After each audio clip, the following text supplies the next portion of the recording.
Road side rowdy মুখ্য চরিত্র। ছবির প্রধান চরিত্র হল অরুল বিজয় অ্যান্টনি, যিনি একজন বিশাল ধনী ব্যবসায়ী। তিনি বিদেশে থাকেন, কিন্তু নিজের মায়ের চিকিৎসার জন্য দেশে ফেরেন। অরুলের মা একটি কারখানার দুর্ঘটনায় গুরুতর আহত হয়ে কোমায় চলে যান। ডাক্তাররা তাকে সুস্থ করতে ব্যর্থ হন। হতাশ অরুল একজন পুরোহিতের কাছে যান। পুরোহিত তাকে জানান যে তার মা তখনই সুস্থ হবেন যখন অরুল ৪৮ দিনের জন্য একজন ভিক্ষুক জীবনযাপন করবেন। এটা একটা ধর্মীয় মানত হিসাবে করতে হবে, এবং এই সময় তিনি তার পরিচয় বা ধন সম্পদ প্রকাশ করতে পারবেন না। ভিক্ষুকের জীবন, মায়ের জীবন বাঁচানোর জন্য অরুল তার বিলাসবহুল জীবন ছেড়ে শহরের এক মন্দিরের কাছে ভিক্ষুক হিসেবে থাকতে শুরু করেন। এই নতুন জীবনে তাকে অনেক কষ্ট, অপমান এবং কঠিন বাস্তবতার মুখোমুখি হতে হয়। প্রেমের সম্পর্ক।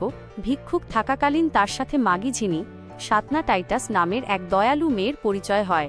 মাগি ঝিনিকে দেখে অরুল তার প্রেমে পড়ে যান। মাগি ঝিনি অরুলের পরিচয় না জেনেই তাকে সাহায্য করেন, এবং তাদের মধ্যে একটি মিষ্টি সম্পর্ক তৈরি হয়। সংগ্রাম ও বিপদ। অরুলকে ভিক্ষাজীবী মানুষ এবং স্থানীয় মাফিয়া চক্রের কাছ থেকে বিভিন্ন চ্যালেঞ্জের সম্মুখীন হতে হয়। তার ব্যক্তিগত সহকারী, সেক্রেটারি রাজেশ গোপনে তার ব্যবসা সামলান এবং অরুলকে সাহায্য করেন।